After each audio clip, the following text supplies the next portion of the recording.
At exactly 12 o'clock p.m. on January 7, 2026, a Russian-sanctioned oil tanker believed it was protected by one of the quietest submarines on Earth. 2 minutes later, that belief collapsed. What followed was not a firefight, not a missile exchange, and not a naval battle in the traditional sense, but a precision operation that demonstrated how modern maritime warfare is no longer decided by firepower alone, but by data dominance, acoustic control, and coalition integration. At 12 o'clock p.m. local time on January 7, 2026, the bridge of the oil tanker Marinara was unusually calm. The vessel was moving steadily through the North Atlantic, carrying millions of barrels of sanctioned Venezuelan crude. For the captain and crew, the most dangerous phase of the journey appeared to be over. They believed that several hundred feet beneath the hull, a Russian improved Kilo-class submarine, often referred to within Russian naval doctrine as a black hole, was maintaining a protective overwatch position. From the captain's perspective, this escort fundamentally changed the risk equation. The improved Kilo is designed for literal and open ocean operations, optimized for acoustic stealth, and marketed by Russia as one of the quietest diesel-electric submarines in service. With a unit cost approaching $400 million, the submarine was intended to deter interference by any surface vessel, including U.S. or Allied Coast Guard cutters. That assumption was already wrong. The tanker was effectively alone, although its crew did not yet realize it. In exactly 120 seconds, the Marinara would be boarded and seized.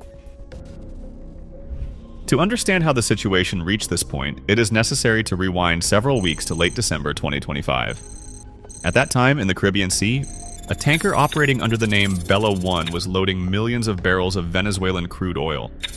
The cargo was acquired in direct violation of international sanctions, and the vessel was operating as part of Russia's expanding Shadow Fleet, a loosely organized network of reflagged, renamed, and often underinsured tankers used to move sanctioned energy products through global markets. The crew of the Bella 1 believed geography was on their side. The open ocean, particularly the Caribbean basin and transatlantic shipping lanes, offered scale, congestion, and plausible deniability. They assumed that by blending into the volume of global maritime traffic, they could move undetected. What they did not account for was persistent maritime domain awareness. Approximately 200 miles away, the U.S. Coast Guard cutter Monroe, a 418-foot Legend-class national security cutter, had already identified and tagged the vessel. The Monroe was not operating as a traditional patrol ship. It was functioning as a mobile sensor platform, integrating radar, electronic intelligence, satellite feeds, and cooperative targeting data from Allied forces. At that range, visual contact was unnecessary, tracking the tanker's movement, behavior, and emissions without revealing its own position or intent. Eventually, the crew of the Bella 1 detected anomalies they could not explain. They concluded that remaining in place increased the risk of seizure. The decision was made to depart and head east. The tanker increased speed to approximately 15 knots, near the upper practical limit for a vessel of its size and configuration. From a naval standpoint, this is not evasive. It is conspicuous. A large tanker accelerating beyond its typical economic cruising speed raises immediate red flags within maritime surveillance systems. These maneuvers were intended to complicate tracking. In practice, they achieved the opposite. Modern maritime surveillance is not defeated by randomness. Overhead, US and British Boeing P-8A Poseidon aircraft were conducting routine patrols. Flying at approximately 25,000 feet, these aircraft employ the AN/APY-10 and AN/APS-154 advanced surveillance radar systems. Operators are trained to identify specific indicators of anomalous behavior. There are 3 primary indicators. First, vessel speed is inconsistent with class, tonnage, and declared purpose. Second, course deviations that do not align with standard shipping routes or weather patterns. Third, the absence or manipulation of AIS transponder data. In a last-minute attempt to avoid interdiction, the crew repainted the hull, applied a Russian flag, and re-registered the vessel under the name Marinara. This cosmetic transformation was intended to invoke Russian state protection and deter Western enforcement actions. The Kremlin responded by dispatching an improved Kilo-class submarine to provide covert escort. From the tanker crew's perspective, this was a decisive move. The submarine's reputation alone was expected to deter engagement. From Moscow's perspective, it was a calculated gamble, a stealth asset deployed to create ambiguity without triggering open confrontation. While global attention remained focused on ground combat in eastern Ukraine, Ukrainian intelligence services, particularly the GUR and SVU, had spent years analyzing Russian naval behavior in the Black Sea. Through extensive use of maritime drones, acoustic sensors, and post-strike analysis, they accumulated vast data sets on Russian submarine movement patterns, response behaviors, and acoustic signatures. By late 2025, these datasets had been fed into AI-driven pattern recognition systems, capable of predicting Russian naval responses with high accuracy. When Moscow authorized the submarine escort, Ukrainian analysts were not guessing where it would go.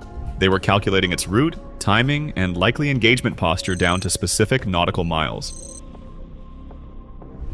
Through secure NATO data links, these projections were transmitted in real time to the Monroe and Allied airborne assets.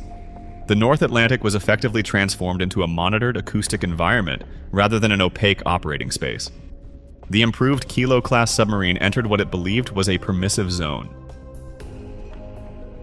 Measuring approximately 242 feet in length and capable of diving to nearly 1,000 feet, it featured anechoic hull tiles designed to absorb active sonar returns and minimize passive acoustic emissions. At approximately 1:21 p.m., the submarine's commander made a critical decision. Rather than remain passive, he ordered a sprint and drift maneuver, accelerating to approximately 17 knots on electric propulsion before reducing speed to re-establish stealth. The maneuver was intended to disrupt U.S. sonar tracking and assert dominance by deliberately revealing presence. This created a significant cavitation signature. Simultaneously, the submarine deployed multiple acoustic decoys designed to mimic the signature of a full-size submarine.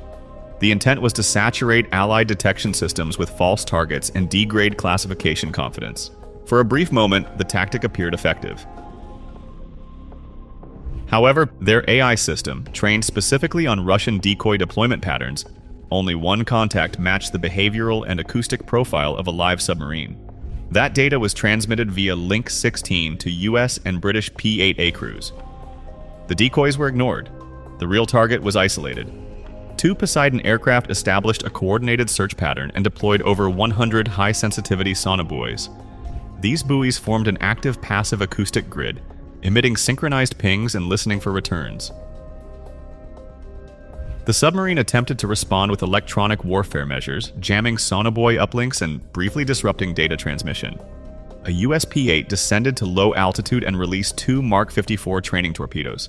These torpedoes carried no explosive warheads. Instead, they were configured as high-output acoustic emitters. As they entered the water and activated, they generated intense acoustic noise fields around the submarine.